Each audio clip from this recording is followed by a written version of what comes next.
नमस्कार। आज हम बात कर रहे हैं एआई यानी आर्टिफिशियल इंटेलिजेंस की, और इसका हमारी नौकरियों पर क्या असर पड़ रहा है या पड़ सकता है। हमने अंकुर वारिकू का एक काफ़ी इंटरेस्टिंग यूट्यूब वीडियो देखा है, तो उसी के बेसिस पर आज थोड़ी गहराई में चर्चा करेंगे।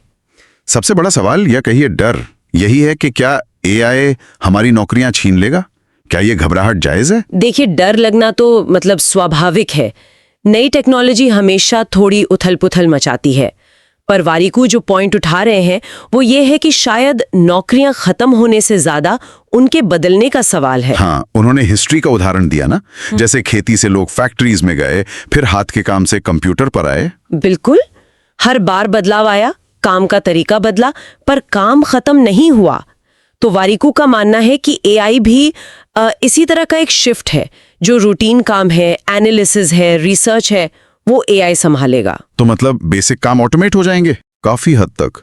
और यहीं पर एक तरह की चेतावनी भी है। वारिकू साफ कहते हैं कि अब टेक्नोलॉजी के साथ मतलब कंफर्टेबल होना वो ऑप्शन नहीं है, जरूरत बन गया है। हाँ, ये बात तो है।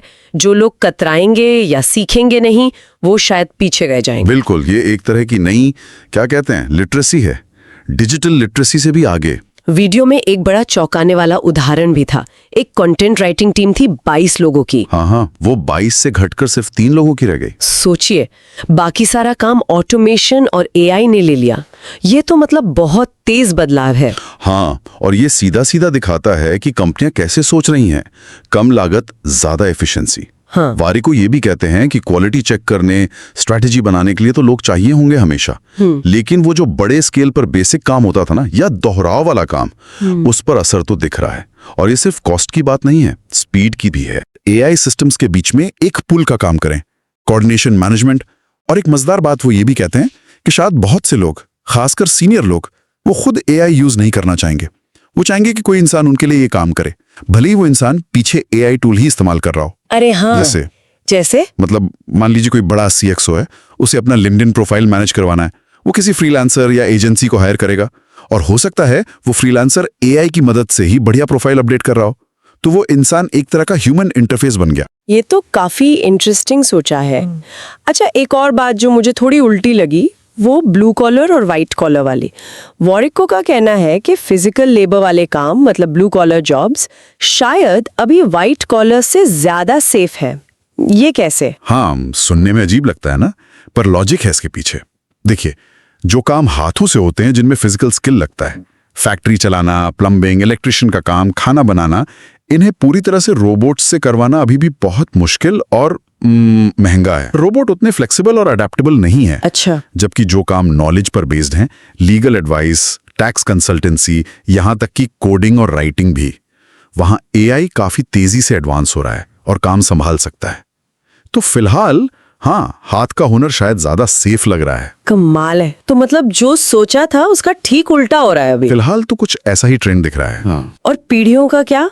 जो नई जनरेशन एआई के साथ ही बड़ी हो रही है, क्या उन्हें बहुत बड़ा एडवांटेज मिलेगा? देखिए, हर पीढ़ी अपनी टेक्नोलॉजी का फायदा उठाती है, लेकिन वारिकू कहते हैं कि अब बदलाव की जो रफ्तार है ना, वो बहुत तेज है। तो ये जो गैप है पीढ़ियों के बीच, वो शायद पहले से कहीं ज्यादा बड़ा हो गया है। जो बच्चे आज चैट जीपीटी या दूसरे एआई टूल्स आसानी से इस्तेमाल कर रहे हैं, वो शायद उन लोगों से भी आगे निकल जाएं जिनके पास सालों का अनुभव है, पर वो टेक्नोलॉजी अपनाने में हिचक रहे हैं। तो मतलब अनुभव से ज्यादा अब अडेप्टेबिलिटी, सीखने की क्षमता ज्यादा जरूरी हो गई है। काफी हद तक लगातार सीखते रहना पड़ेगा। जिसे कहते हैं ना लाइफ लॉन्ग लर्निंग, वो अब सिर्फ कहने की बात नहीं रही। तो कुल मिलाकर अगर वारिकू की बातों का सार निकालें तो एआई एक बड़ा बदलाव है, पर शायद अंत नहीं। नौकरियां बदलेंगी, इसलिए हमें भी बदलना होगा, सीखते रहना होगा। बिल्कुल, और फोकस शायद इस पर होना चाहिए कि हम एआई के साथ मिलकर कैसे बेहतर काम कर सकते हैं, बजाय इसके कि एआई हमारी जगह ले लेगा। और क्या पता फिजिकल स्किल्स की वैल्यू शायद आने वाले टाइम में और बढ़ जाए, कौन जानता है। सही बात है। जाते जाते एक सवाल हम भी छोड़ जाते हैं सबके लिए, जो वारिकू के वीडियो से ही जुड़ा है।